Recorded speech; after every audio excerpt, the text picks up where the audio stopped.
Sebetulnya mungkin kalau udah 10 bulan sebetulnya sudah mulai pinter kok mengelola emosi kita ya. Sudah hampir setahun kita begini ya, alhamdulillah. Ya, baik. Namun seperti biasa saya mungkin harus share screen terlebih dahulu untuk lebih mudah kita menjelaskan.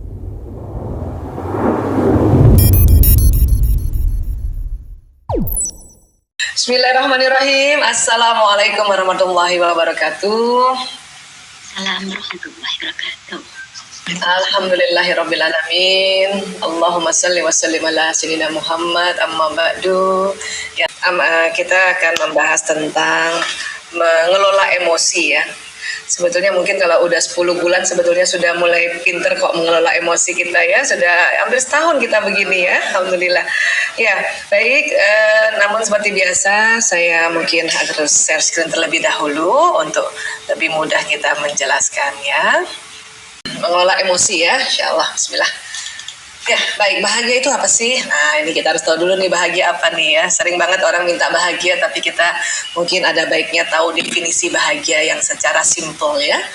Bahagia ini adalah suatu keadaan pikiran dan perasaan yang ditandai dengan kecukupan, rasa syukur, senang karena berbagi, kemudian juga menjalankan amanah dengan kegembiraan yang intens ya. Jadi kalau hari ini ayah bunda sudah ya merasa alhamdulillah cukup, hidupnya juga cukup, kemudian senantiasa syukur, kemudian juga senantiasa berbagi walaupun kondisi pandemi seperti ini kadang-kadang ya ada yang secara ekonomi minim tapi masih juga senang berbagi ya, itu bahagia ya. Apalagi menjalankan amanah. Yang bunda diamanahkan jadi seorang bunda, dijalankan, ayah diamanahkan jadi seorang ayah, kemudian dijalankan, bapak ibu guru juga begitu ya, alhamdulillah ya.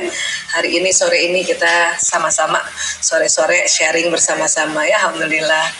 Baik, kemudian kondisi pandemi sekarang ini supaya kita bahagia ya, kita diminta untuk menyeimbangkan beberapa hal ya. Harus kita beberapa hal yang kita jaga. Satu, kita diminta jaga kebersihan ya. Mudah-mudahan kita semua sampai saat ini sudah senantiasa jaga kebersihan. Kemudian jaga kesehatan ya, karena ini entah sampai kapan pandemi dan juga kita nggak tahu strainnya virus corona ini makin bertambah ya, makanya kita jaga kesehatan. Dan juga yang perlu juga adalah jaga perasaan dan juga jaga pikiran. Nah, ini ada 4 hal yang harus dijaga. Insya Allah kalau kita sudah menjaga hal-hal ini, insya Allah kita tetap bahagia ya, walaupun ini kondisi wabah seperti ini. Ya. Baik. Dan kalau kita mau jaga perasaan dan jaga pikiran, terutama mendampingi anak PJJ ini apa aja ya Bu Aisyah ya. Nah, biasanya kadang orang tua yang menjadi isu atau problem orang tua itu ada beberapa hal yang saya rangkum ya. Yang pertama itu kita kadang kurang mengerti bahan pelajaran anak-anak zaman sekarang ya Bunda ya. Makanya kadang-kadang kok kayak gini ya, kok beda ya kan gitu ya. Ini yang bikin kadang-kadang menjadi sebuah problem buat kita. Kemudian apalagi anak terlalu banyak tugas. Sekarang kalau anak banyak tugas, orang tua juga ikut juga ya, ikut panik juga sebetulnya ya. Apalagi anak-anak yang masih TK dan SD. Kalau sudah SMP SMA tentu lebih mandiri mereka ya. Kemudian apalagi ini dia fasilitas gadget, sinyal dan pulsa ini kadang-kadang jadi sesuatu isu atau jadi suatu problematika ya kondisi saat sekarang. Kemudian juga tidak tahu gaya belajar ya. Kita orang tua ini harus ada tambah ilmu tentang gaya belajar anak-anak. Gaya belajar itu ada visual, ada kinestetik, ada auditori kayak gitu ya. Jadi kalau Bunda lihat anaknya ya lagi belajar online terus mukanya tidak mengarah ke monitor tapi lihat ke tempat lain, cuman telinganya aja yang ke arah ke depan. Oh itu bisa jadi beliau atau anak-anak kita ini gaya belajarnya auditori, di mana telinganya yang dia utamakan untuk mendengar informasi yang diberikan oleh Bapak Ibu guru gitu. Atau sambil belajar sambil dengar musik. Ada beberapa orang tua menganggap ini nggak mungkin lah bisa belajar kayak gini, nggak mungkin fokus kan gitu ya. Itu karena gaya belajar ya. Ada anak yang belajarnya main-main sambil pegang mainan atau jalan-jalan sambil bawa gadgetnya. Orang tua mungkin berpikir kalau karena beda gaya belajarnya, bagaimana bisa masuk dengan gaya belajar kayak gitu? Ternyata bisa. Kenapa? Karena setiap persarafan di indera kita ini setiap orang berbeda. berbeda kekuatannya menangkap informasi. Ada yang kuat pakai mata visual, ada yang kuat pakai telinga, makanya disebut gaya belajar auditori, ada yang pakai kinestetik atau gerakan atau rasa. Ada anak yang senang di kamarnya saja belajar, ada anak yang setiap hari pindah-pindah, ya, dia tergantung posisi wena ya, pos PW-nya di mana, itu nggak apa-apa, ya. Jadi gaya belajar berbeda-beda ini perlu kita pahami sehingga kita tidak menjadi satu beban di dalam isu kita ya sebagai orang tua. Apalagi kurang paham perasaan dan kondisi anak. Ya. Sekarang apalagi hujan, musim hujan sekarang ini, ya sebetulnya banyak orang tua menganggap demam itu kalau sudah di atas 37 derajat. 36,6 aja itu sebetulnya sudah mulai nggak enak itu perasaan seseorang. Kalau kita bahasa medisnya namanya subfebris. Atau kalau orang Jawa bilangnya ngelemeng, nggak enak gitu ya. Nah itu karena sudah mulai ada bakteri yang masuk 36,6, 36,8 udah nggak enak itu. Kalau 37 derajat di atas 37 kan itu biasanya virus gitu kan. Nah jadi ini harus kita tahu juga pada anak-anak kenapa ya. Apakah ada nyeri telan, ataukah batuk pilek, ataukah sakit perut, atau pokoknya menggigil. Biasanya kadang menggigil ini tanda sebentar lagi dia mau naik suhunya ini. Ini harus kita pahami. Atau perasaan dia, ya, apakah dia bosan, apakah dia tertekan, apakah dia ya kalau sendiri malah tidak punya energi, tidak punya kekuatan. Nah inilah kita harus pahami. Ya. Kemudian apalagi kitanya juga nih, terutama bunda yang terlalu penat dan letih. Ya, kenapa? Karena memang kita banyak tugas sebagai ibu rumah tangga saja banyak tugas, sebagai istri juga banyak tugasnya juga, apalagi yang kerja, ya. Dan kemudian belum lagi pas mau menstruasi, waduh, ya. Kita kalau sedang mau menstruasi, menjelang menstruasi dan menstruasi itu hormon estrogen progesteron menurun, ya menurun, dan itu yang tambah bikin galau seorang bunda apabila kondisi-kondisi tersebut. Dan pada saat terlalu penat dan PMS juga, nah ini lagi menjadi sebuah isu, coba jadi problem kita. Ya. Terus ada lagi nih, ibu-ibu suka bilang, Wah Esa, saya tuh heran ya anak-anak kelas belajar online kayaknya males-malesan, pas dia main game aja kayaknya dia melek ya. Memang ini beda bunda ya, game ini memang berbeda, dia penekanan di otak juga berbeda ya. Seandainya ya guru-guru kan sedang berusaha ya, senantiasa berusaha untuk mengajarkan dengan cara menggembirakan gitu ya, itu juga sebetulnya ya sudah bisa membuat anak melek ya, walaupun tidak semelek waktu gaming kan gitu. Nah inilah hal-hal yang perlu kita pahami. Kenapa? Karena inilah yang kadang-kadang menjadi sumber tekanan ya, faktor kontribusi untuk orang tua menjadi tegang ya. Nah kalau anak apa? Kalau anak penyebab anak jenuh dalam belajar jarak jauh itu pertama mendapat banyak tugas di hari libur. Kalau tugas di hari biasa mereka tetap mau terima. Tapi kalau libur mereka bilang apa, please ayo libur bareng-bareng aja semuanya gitu. Bapak ibu guru libur, kita libur, orang tua libur. Nah itu yang diharapkan sebenarnya anak-anak ya. Tapi kalau misalnya tugasnya di hari biasa memang hari sekolah, mereka mau kok. Yang penting hari libur kita sama-sama libur ya. Nah, kemudian apalagi murid terlalu lama mengikuti pembelajaran online, lebih dari 6 jam ya. Karena mereka kan bukan hanya pembelajaran aja harus online ya. Kadang-kadang tugas pun mereka harus pakai online dan mereka harus cari ya informasi lewat gadget mereka. Bahkan mereka juga harus main pakai gadget. Mereka juga mengaji. Anak-anak ini senangnya mengaji lewat gadget karena gampang ya, mudah diakses, mudah didengarkan juga tilawahnya ya. Nah ini jadi kalau lebih dari 6 jam nih udah mulai nggak enak anak-anak ya, bokongnya udah mulai nggak enak, kakinya juga. Kemudian apalagi ya, tentu sama nih peralatan gawe yang bermasalah, sinyal hilang timbul, ini juga bikin kesel anak-anak ini. Bahkan ada beberapa yang memang tidak banyak, tapi tetap itu manusia ya, harus kita perhatikan ya. 1-2 anak-anak bunuh diri, depresi bunuh diri gara-gara ya dia punya sinyal selalu hilang timbul, tugas makin menumpuk. Mungkin bapak ibu guru juga tidak bisa dihubungi karena nggak ada sinyal. Ya bagaimana mau dihubungi kan? Akhirnya minum racun. Itu ada satu kejadian di Goa Makassar, di Kabupaten Goa Makassar, Sulawesi Selatan itu. Ya, kasihan jadinya ya. Dan juga sama, orang tua dan guru tegang, maka anak juga ikut tegang. Hanya kan sekarang antara kita dengan anak kan lebih banyak hidupnya kita kan, lebih lamaan hidup kita. Ya, jadi seyogyanya kita yang harus bisa menguasai emosi kita dibanding anak-anak. Ya, nah inilah. Jadi kondisi saat ini nih sebetulnya kita semua tegang, orang tua tegang, anak tegang, guru juga tegang karena harus ya apalagi bapak ibu guru yang ya terutama bu guru ya yang juga harus ngajar dan dia juga anaknya masih kecil dan harus juga didampingi PJJ. Nah itu sudah ya segala macam cara yang dilakukan bersama-sama dalam satu ruangan ya. Itu walaupun kita kayaknya ya menganggap itu biasa aja tapi itu membuat ketegangan. Jadi sebetulnya apa yang diharapkan, apa yang dibutuhkan, nah pengendalian emosi, ya. Nah, orang tua cerdas itu orang tua yang pandai mengelola emosi, ya. Sehingga ada istilah kecerdasan emosi, emotional intelligence, ya. Jadi sebelum anak kita pandai mengelola emosi, kita dulu orang tuanya harus pandai mengelola emosi. Nah, supaya pandai mengelola emosi, harus tahu juga emosi itu apa, gitu, ya. Dan kalau kita bisa berselantiasa ikhtiar berusaha untuk belajar tentang emotional intelligence, wah itu insya Allah hidupnya lebih beruntung tuh. Ya. Orang IQ-nya tinggi, tapi kalau kecerdasan emosi rendah, hidupnya banyak kerugiannya itu. Ya, nggak lancar hidupnya tuh.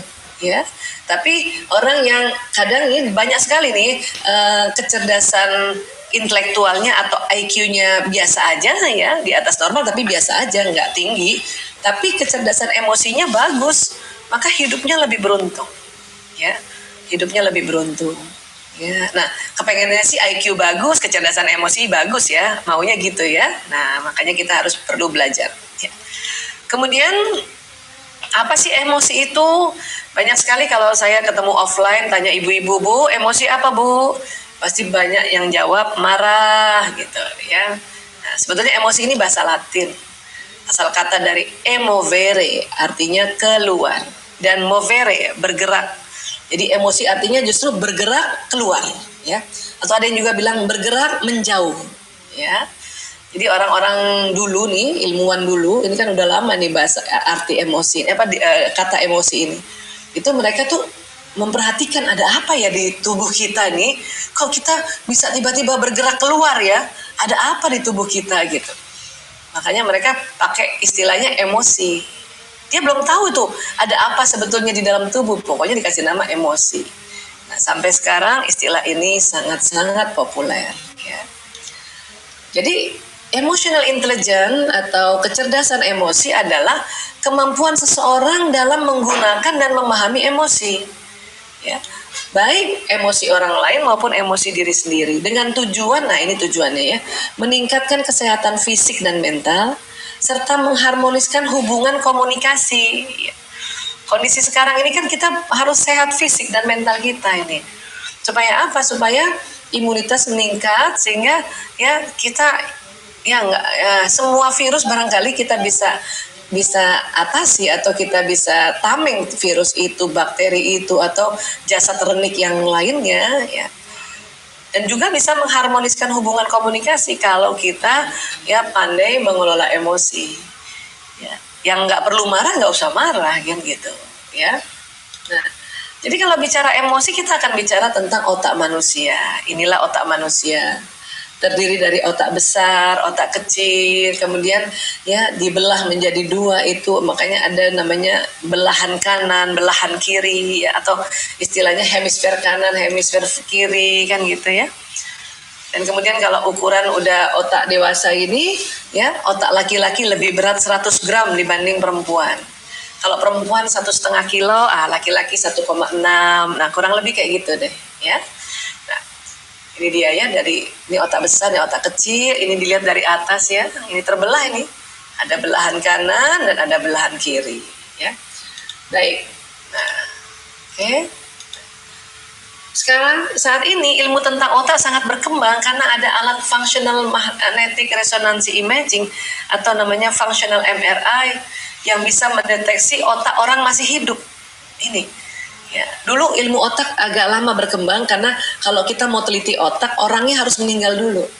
Nanti atas persetujuan keluarga otaknya diserahkan ke Fakultas Kedokteran negara setempat baru bisa diteliti. Sekarang karena ada functional MRI, orang masih hidup pun bisa diteliti otaknya. Ya, orang ini sedang bicara, di mana otak bekerja. Orang ini sedang berhitung, di mana otak bekerja. Orang ini sedang kesel, di mana otak bekerja. Orang ini sedang sedih, di mana otak bekerja. Ini pakai functional magnetic resonance imaging. Makanya ilmu neuroscience berkembang pesat saat ini, masya Allah. Ya. Dari otak nanti akan keluar sistem saraf lewat tulang belakang. Itu banyak sekali tulang belakang, makanya dia disebut sumsum tulang belakang, medula spinalis ya. Nah, nanti dari tulang belakang keluar serabut-serabut saraf ke seluruh tubuh. Ya, ini namanya nervous system atau sistem saraf.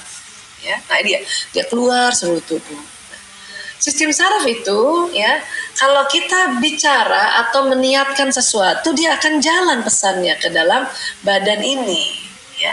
Jadi kalau ayah bunda, bapak ibu guru mau bahagia, itu harus diniatkan. Ya Allah, ya Alhamdulillah ya Allah, saya bahagia hari ini. Gitu, supaya apa yang dilafazkan ya jalan nanti lewat sistem saraf ini. Ya. Kemudian kita juga selalu bilang saya sehat walafiat. Itu akan jalan itu di badan ini, sehat walafiat, sehat walafiat. Dan pesan itu akan jalan ke seluruh tubuh. Ya, ke seluruh sistem di dalam tubuh kita. Makanya kalau kita selalu bicara yang baik-baik, dia jalan ke sistem saraf, dia memberikan pesan itu ke seluruh tubuh. Ya, ada penelitian dari Bapak Insinyur Agus Mustafa di Surabaya di Universitas Erlangga ya. Beliau meneliti begini, sel tubuh kita ya Allah itu pakai alat lumayan saya lihat banyak banget alatnya ya. Sel tubuh manusia ini senang sekali kalau dapat pesan yang ada kata Allah, Allah, ya. Ya Allah, ya Allah, ya Allah, dia sedang di jalan ya Allah, ya Allah, ya Allah. Bismillahirrahmanirrahim, Bismillahirrahmanirrahim, dia jalan di situ. Ya, karena semua pesan itu akan jalan ke sistem saraf tubuh. Ya, makanya mengapa kita dalam setiap langkah mengerjakan sesuatu diminta basmalah, Bismillahirrahmanirrahim, dia jalan. Astagfirullahaladzim, dia jalan. Ya. Walaupun juga niat bahasa Indonesia, ya Allah, saya niat bahagia hari ini. Nah itu bilang saya niat bahagia hari ini. Kenapa? Itu tadi sistem saraf ini sistem saraf ya yang panjang-panjang tadi itu kerjanya kayak kabel listrik. Ya, dia bawa impuls listrik di situ dan membawa pesan. Ya. Nah, ini dia sistem saraf. Ada yang bentuknya kumpulan serabut saraf gitu, ya. Nah, sekarang kecepatan jalannya impuls listrik dan pesan di sistem saraf ya, itu luar biasa kenceng betul. Neuron sensorik ya, yang dari panca indera ke otak. Itu kalau ada kita lihat sesuatu, kita dengar sesuatu, kita ucapkan sesuatu, kita menghidu sesuatu, menyentuh sesuatu, itu kecepatannya 240 km per jam, Masya Allah. Ya. Kemudian apa? Dari otak nanti perintah ke bawah, neuron motoriknya 320 km per jam. Wah, mantep banget. Ya, Masya Allah. Di jalan ini dia membawa pesan tadi. Ya. Nah, kemudian bahagia itu pilihan. Nah, ibu mau bahagia apa enggak? Bunda mau bahagia apa tidak? Ayah mau bahagia apa tidak hari ini? Itu pilihan. Pilihan. Ya. Nah, bahagia itu adalah keputusan. Jadi kalau sudah pilih putus, ya Allah saya bahagia hari ini, insya Allah. Ya.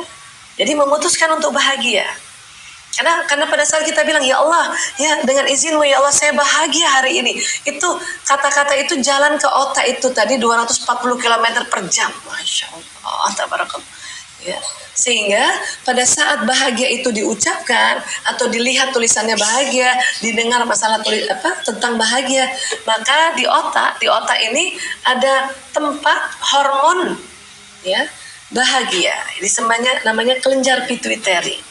Posisinya tuh di situ tuh. Kalau pertemuan dua alis ini kalau dibor ke dalam itu ada kelenjar pituitari. Ya. Nah, jadi kalau kita mau bahagia, mau senang, mau gembira, itu kita memang harus lafazkan supaya pesan itu jalan dan ya hormon bahagia ini, nah itu tadi dia akan terstimulasi. Ya, Masya Allah, Masya Allah, Masya Allah. Makanya nanti hormon itu masuk ya, keluar dari kelenjar, masuk lewat pembuluh darah, nanti dipompa lagi jantung, makanya ke seluruh tubuh lagi, Masya Allah. Ya. Nah, kemudian ya di dalam otak selain ada tempat kelenjar bahagia, ternyata di dalam otak itu ada otak emosi. Dia terdiri dari struktur-struktur ini nih, ya. Dan kemudian disebutnya limbik system, sistem limbik ada di tengah. Ya, di kepala di tengah gitu. Aduh susah banget pegangnya. Nah ini, ya. Jadi kalau ya ahli otak mengatakan intinya otak itu adalah emosi. Intinya otak itu adalah emosi. Karena dia di tengah persis, ya persis di tengah. Ya. Dan bukan hanya pada manusia saja ada otak emosi, hewan golongan mamalia juga ada otak emosinya. Ya, mamalia. Waduh, masya Allah, itu ada emosinya itu. Ya. Nah, kayak apa otak emosi? Nah, gini kurang lebih kayak gini, the limbic system. Ya, limbic system. Dia persis di tengah, tapi kemudian ya dia membentuk sebuah sistem. Laki-laki ada, perempuan ada. Ya. Oke. Nah, kemudian kalau kita bicara emosi, itu ternyata pada anak-anak, terutama anak-anak dan sebelum masa akil balik, dia terbagi dari 4 emosi. Emosi senang, emosi sedih, emosi takut, emosi marah. Ini dia 4 saja. 4 saja. Ya. Karena itu kalau dibagi-bagi lagi dia akan jadi lebih banyak lagi. Ya. Nah, ini. Oke, nah sekarang ya. Namun di otak itu juga ada batang otak. Ya, atau otak reptil namanya nih. Oh, cukup besar ya. Otak reptil ini kalau dia tegang, maka respon tubuh ada 2. Fight or flight, serang atau kabur. Nah, itu. Ya. Jadi batang otak ini Allah ciptakan batang otak di tubuh manusia untuk melindungi manusia dari serangan luar, serangan binatang buas, serangan orang buas, ya, dan sebagainya. Itu kalau di luar otak ini tegang memang. Tapi karena kondisi pandemi kita nggak lihat virusnya, kita tegang setiap hari di rumah sudah 10 bulan. Ditambah lagi shock culture budaya di mana sekolah sekarang berbagi tugas dengan bapak ibu guru. Ya, itu makanya batang otaknya cepat tegang. Nah kalau batang otak cepat tegang ini, nah ini yang jadi berabe nih. Ini macam-macam respon berikutnya ada yang gara-gara batang otak tegang. Ya, nah sekarang. Ya. Nah, ini batang otak nih. Ini otak mamalia. Ini batang otak. Ya, dia persis di tengah. Manusia nanti ada neokorteks. Ya, paling depan namanya prefrontal cortex. Ya. Nah, di sini prefrontal cortex ini itu adalah tempatnya tersimpan nasihat, pengetahuan, pelajaran, informasi-informasi. Kalau Bunda rajin taklim itu juga masuk di situ, ya. Kemudian rajin ikut seminar masuk di sini, rajin rapat, rajin diskusi itu masuk di sini, ya, di sini, bagian depan. Nah, tapi ya ini analogi populer saja ya, karena kalau kita bicara detail tentang otak itu cukup panjang dan lama waktunya ya. Nah, pada saat seseorang belajar, ya tangkap dengan mata, didengar dengan telinga kan gitu ya, guru-guru kan kasih tahu dan kasih lihat ya. Nah, batang otak itu menerima, tapi tegang batang otak ini, ya, batang otak tegang, ya. Maka, ya, pelajaran yang didapat itu cuma bisa sampai di sini saja ilmunya, tersimpannya. Harusnya di depan sini, ya. Kalau tersimpan di sini, ilmunya itu tidak long term atau, ya, dia yang short term, yang pendek-pendek untuk kita mengingatnya di sini, ya. Itu kalau kita misalnya masuk di sini kemudian tegang, nah itu dia tuh ya, informasi tidak bisa dibawa ke atas dan terekam di sini. Nah ini dia, jadi harus difahami ya. Nah, untuk itu bagaimana caranya untuk merilekskan batang otak dan merilekskan otak limbik supaya ilmu yang di sini yang sudah sering kita masukkan, kita pelajari dan sebagainya, itu kadang-kadang kalau limbik sistem tegang dan batang otak tegang itu ya untuk sementara ilmunya tidak bisa diakses, agak hang sementara. Kenapa? Karena tegang semuanya nih di dalamnya ini, batang otak dan otak mamalia. Ini ilmu di sini nggak bisa keluar. Makanya jadilah marah juga lagi, jadilah kesel juga lagi. Tapi apa yang diminta sebetulnya oleh Allah pada kita, bagaimana caranya merilekskan ini batang otak dan juga merilekskan otak mamalia ini supaya apa yang kita ingat bahwa oh iya ya sekarang pandemi, oh iya ya alhamdulillah sekarang belajar sama bapak ibunya lagi di rumah, oh iya ya keluarga ini atau orang tua adalah guru pertama utama, itu ilmunya di sini. Tapi kalau kita lagi tegang batang otak, entah kenapa tegang atau mau mens itu ya, maka itu lupa loh. Kalau kapan sih sekolah dimulai? Ini anak-anak udah susah banget. Nah itu muncul kayak gitu kita Bun. Ya, kenapa? Karena ilmu untuk sementara itu terblokir. Ya. Kita juga sama. Misalnya kita tahu suami ya, suami itu jodoh yang tertulis di Lauh Mahfuz. Kok tahu Bu Aisyah? Ya emang begitu ajaran Islam. Apalagi yang sudah 10 tahun ke atas itu udah benar-benar tertulis itu sebagai pembuktian ya. Nah, terus kita tahu juga bahwa suami jembatan surga itu ilmunya di sini. Tapi pas lagi marah, ini tegang, lupa sementara Bu. Ya, lupa. Tetap aja kita bisa marah sama suami. Padahal itu ilmunya ada di sini, sudah didapat dari ikut taklim. Ya, di beberapa majelis taklim sudah baca buku, sudah dapat nasihat juga dari para guru-guru kita. Kan gitu. Ya. Nah, ini. Nah, kalau gitu anak bosan ya. Nah kalau anak bosan ini kita tahu karena dia punya batang otak, dia punya ya otak emosi ya. Apalagi anak yang wataknya ekstrovert. Anak watak ekstrovert itu anak yang lebih senang belajar bersama-sama dan dia punya energi kalau di luar rumah. Kalau anak introvert ya itu memang lebih senang belajar sendiri, lebih senang belajar dalam ruangan. Energinya terpulihkan kalau lagi sendiri. Maka yang lebih cepat bosan ini adalah watak ekstrovert. Ada lagi satu jenis watak namanya ambivert. Kenapa ambivert bosan? Karena ambivert itu perpaduan ekstrovert separuh, introvert separuh. Jadi dia kadang-kadang bosan. Yang cepet banget bosan yang ekstrovert. Introvert belum tentu bosan, malah dengan PJJ dia senang. Termasuk kita. Ibu-ibu yang wataknya introvert, ya anak di rumah seneng banget udah di rumah. Ya apa-apa harus di rumah, kerja dari rumah itu seneng banget. Tapi buat kita ayah bunda yang ekstrovert, ya itu rasanya kalau nggak ketemu orang baru itu tidak ada energi. Nah, makanya yang orang tua yang lebih cepat bosan tuh yang ekstrovert itu. Kalau ambivert ya tergantung situasi, ya sikonnya tergantung mood-moodannya. Ya. Sekarang kalau anak bosan, kemudian dia bilang sama bundanya, bunda aku bosan banget gitu ya. Itu sebetulnya yang anak inginkan adalah ya orang tua paham bahwa mereka bosan, itu aja sebetulnya. Ya, bunda aku bosan banget, aku susah banget ini gurunya gimana sih ngajarinnya nih? Dia kan ngomong kayak gitu ya.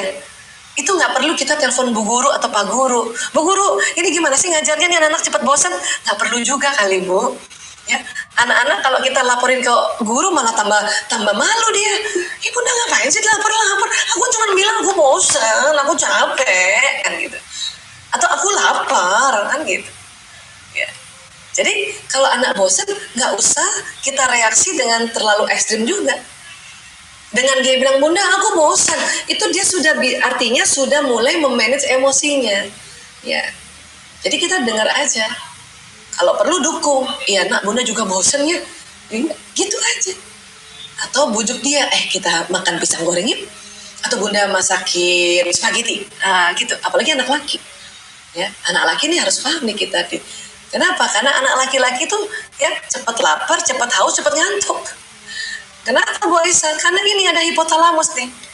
Ada namanya hipotalamus, dia ada di tengah otak itu.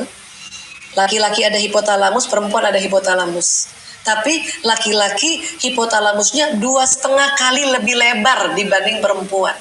Itu penelitian dari Dr. Luan Brizendin di University California San Francisco tahun 1999 ya. Nah ini, kalau ini misalnya gambar ini laki-laki, ini kita perempuan hipotalamusnya nggak ada setengahnya dari itu. Ya. Apa sih fungsi hipotalamus Bu Aisyah? Oh banyak sekali sebetulnya, tetapi untuk beberapa faktor yang berbeda dengan laki-laki perempuan, hipotalamus ini pusat lapar, haus, ngantuk. Artinya apa? Artinya anak laki-laki lebih cepat lapar kan? Lebih cepat lapar, lebih cepat haus, lebih cepat ngantuk. Makanya Bunda, kalau anak laki-laki lagi kerjain PR, kemudian PR-nya tinggal 1 atau tinggal 2 aja soal, terus dia bilang, Bunda, aku lapar Bunda, kan misalnya gitu ya. Maka ya kita ajak makan aja dulu. Ya. 1, 2, wah ini kabarnya hilang ya. 1, 2, 1, 2. Oke, sudah muncul lagi kah? Sebab tadi agak drop saya punya sinyal. Sudah muncul lagi gambarnya? Sudah Bu. Sudah ya, oke, alhamdulillah ya. Tadi soalnya drop mati semua. Ya baik, kembali ya. Jadi ini hipotalamus kembali. Ini pusat lapar, haus, ngantuk ini ya. Tapi jangan salah juga, ini pusat menjaga keamanan. Laki-laki menjaga keamanannya lebih jago daripada perempuan. Ya. Jadi kalau ada ibu-ibu tanya, Bu Esa, kapan sih anak laki-laki saya mandiri? Loh Bu, ya anak laki-laki itu dia dari kecil sudah dikasih otak menjaga keamanan, otak tanggung jawab. Hanya memang di sisi lain di otak laki-laki, bagian kanan laki-laki lebih dominan dari perempuan. Apa sih bagian kanan? Bagian kanan ini salah satunya otak bermain. Jadi memang anak laki-laki senang main, tapi jangan salah kalau bunda sakit, dia yang ngajarin, dia yang ngawasin atau dia yang jagain bundanya kan. Nah ini dia otak hipotalamus ya. Baik, nah sekarang emosi pada orang dewasa itu sudah lebih variasi, ya, lebih banyak lagi. Kalau tadi anak-anak hanya 4 ya, dan orang dewasa atau mulai dari akil balik sampai kita dewasa ini lebih variasi. Dan kalau emosi digabungkan dengan ilmu nafs, nah inilah masuk nafsu lawamah, nafsu amarah, dan nafsu mutmainnah. Ya. Bu Aisyah kok kayak tangga ya? Iya, ternyata setiap jenis emosi apabila diukur pakai EEG ya, ini menurut Profesor David Hawkins, itu ternyata ada frekuensinya. Makin ke bawah makin rendah itu emosinya makin sedih, makin apati. Apati ini rasa putus asa ya, karena sedih berkepanjangan ya. Jadi yang termasuk lawama itu apati, sedih, takut. Yang termasuk nafsu amarah, las ini bisa diartikan buru-buru. Kalau kita misalnya bangunin anak-anak itu arti ada di sini tuh. Apalagi bangunnya agak-agak takut kita atau kesel ya. Itu di sini. Kecuali bangunin anak bisa sambil senyum, itu di sini tuh, beda ya. Nah, jadi lust, anger, pride, nah ini masuk nafsu amarah. Marah di sini termasuk jengkel, kesel, empat, jijik, ini masuk di sini. Ya, nah sombong ini membangga-banggakan, nah ini masih dia nafsu amarah ini. Tapi mulai dari courageous, semangat, acceptance, peace, damai, dan satu lagi ada yang tinggi enlightenment, pencerahan. Ini sudah masuk nafsu mutmainnah, ya. Nah, emosi ini ada semua di otak kita.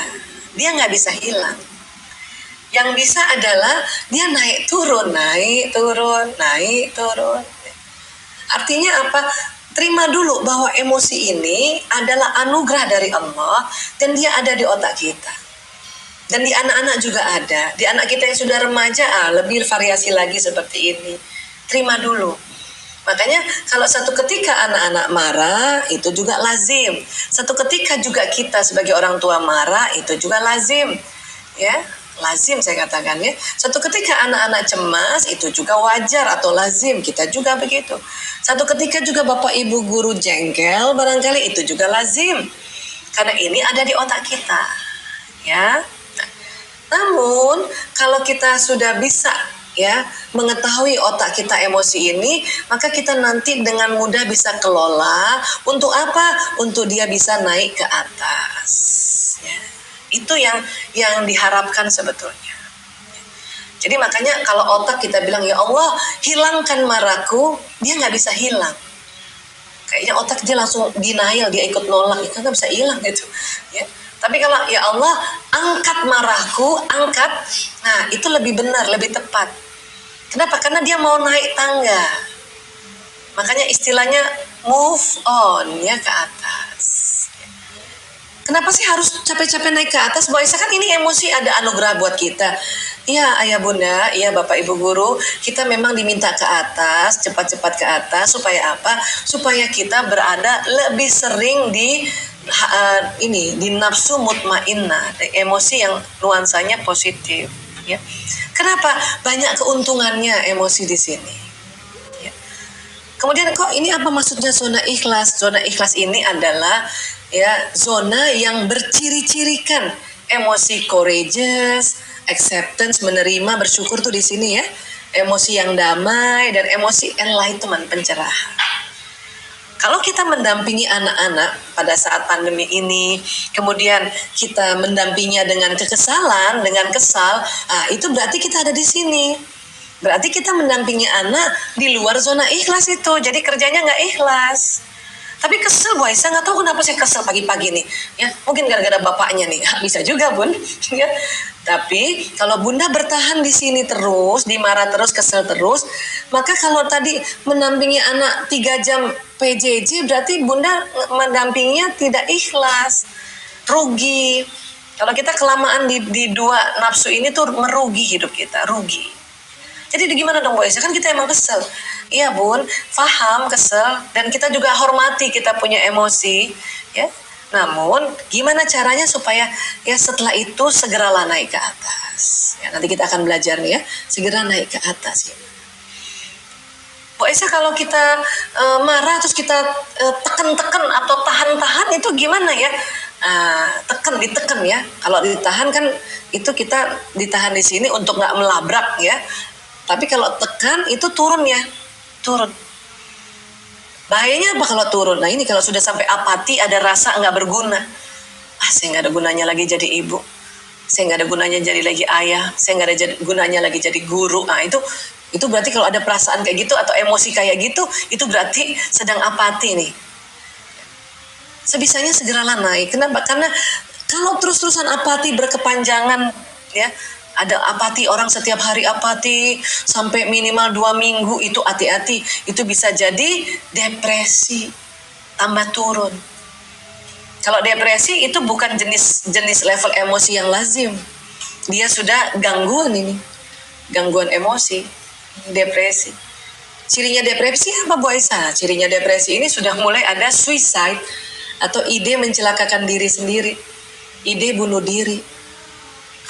Kalau ada anak sudah bentur-benturin kepala di tembok, itu sudah depresi itu. Ya, Ibu, Bunda harus segera atasi cepat. Secara alami kadang-kadang sudah sulit, makanya kita harus segera ya bawa dia ke dokter. Ya. Atau paling tepat lagi dokter ke psikiater. Ya, kalau Bunda belum berani ke psikiater, karena kadang-kadang orang belum berani ya ke psikiater, ya sudah bawalah ke dokter, karena dokter bisa membantunya dengan memberikan obat untuk naikkan dulu level emosinya sedikit. Karena kalau sudah di bawah sini, bahkan apati saja, ini secara alami sudah sulit. Termasuk kita juga nih. Kalau Bunda merasa apati ya, apati kadang-kadang kita bisa, boleh kok ada apati, tapi kalau apatinya setiap hari, terus sampai 2 minggu, itu bisa turun ke sini. Ya, nah ini bahaya. Itulah makanya mengapa kita, apabila kita sudah turun ke bawah, segeralah ya kita cek atau kita tahu, oh ini emosi saya sudah ada di level ini nih. Kalau sudah tahu, maka kita bisa naik ke atas, ya. Nah ini dari EEG ya, yang mengukur frekuensi tadi ya. Nah ini Profesor David Hawkins tadi yang meneliti tentang emosi, frekuensinya ya. Apa dia bilang? Getaran magnet energi di bawah 200 Hz menyebabkan seseorang mudah terserang penyakit. Di bawah 200 tadi itu di bawahnya semangat ya. Kemudian jika frekuensi energi seseorang di atas 200 Hz, maka dia senantiasa sehat. 200 itu yang mana sih? Ini dia, courageous. Kalau kita keseringan di bawah, itu bisa terserang penyakit, terserang virus, terserang bakteri, jamur dan sebagainya. Ya. Tapi kalau kita sering ya ada di courageous dan di atas ini, insya Allah sehat. Insya Allah sehat. Terus kata Prof. David juga, kalau ya di dunia ini dia telah melihat orang yang mempunyai frekuensi positif 700 Hz sampai 1000 Hz, maka kekebalan tubuh dan vitalitasnya sangat tinggi. Yang mana itu? Ini dia pencerahan. Ya. Dan kondisi sekarang ini kita butuh banget imunitas, kekebalan tubuh nih. Ya. Sambil menunggu temuan-temuan vaksin, sebetulnya kita bisa membuat ya imunitas kita meningkat dengan cara menaikkan level emosi. sampai ke enlightenment. Bu Esa, untuk bisa ke enlightenment tuh gimana caranya ya? Nah, ternyata ayah bunda bapak ibu guru, sholat apabila kita sholatnya tumak nina ya, satu rakaat demi rakaat perlahan-lahan, itu tanpa terasa kita sampai di pencerahan, di enlightenment. Ya. Biasa kalau sholatnya buru-buru gimana ya? Nah, orang lagi marah, sholatnya buru-buru, bisa juga sih, cuman naik, bisa memang naik, cuman sampai di sombong doang. Habis sholat masih sombong, karena buru-buru, kan gitu ya. Tapi kalau kita perlahan-lahan, bahkan kita mumpung di rumah, kita ambil ba'diyahnya, ya, ambil lagi qobliyahnya, ya, jadi sunnah rawatibnya qobliyah diambil 2 rakaat pada zuhur, ba'diyah ya 2 rakaat pada zuhur juga, nanti asar qobliyah yang diambil. Nah itu karena rakaatnya makin banyak ya, makin akan di atas dan bisa sampai di pencerahan, kan gitu. Apalagi bisa sampai di pencerahan, baca Quran. Ya, ayat demi ayat tanpa terasa kita naik ke atas, apalagi tahu artinya, mungkin bisa sampai 1000 hertz itu. Ya. Jadi buat kita supaya kekebalan tubuh naik, baca Quran. Apalagi bisa sampai ke atas, sedekah. Ya, sedekah itu bisa sampai ke pencerahan. Itulah tadi makanya membuat bahagia karena senang berbagi. Ya. Baik sedekah uang, sedekah makanan, sedekah ilmu, sedekah senyum. Ya, apalagi sama suami, bunda, ya Allah, ya Rabb, sama anak, alhamdulillah. Ya. Apalagi bisa sampai pencerahan, yaitu ya mendengarkan ceramah kah, ya dari guru-guru kita, ya membaca buku kah, mendengarkan seminar barangkali dari siapapun guru-guru kita.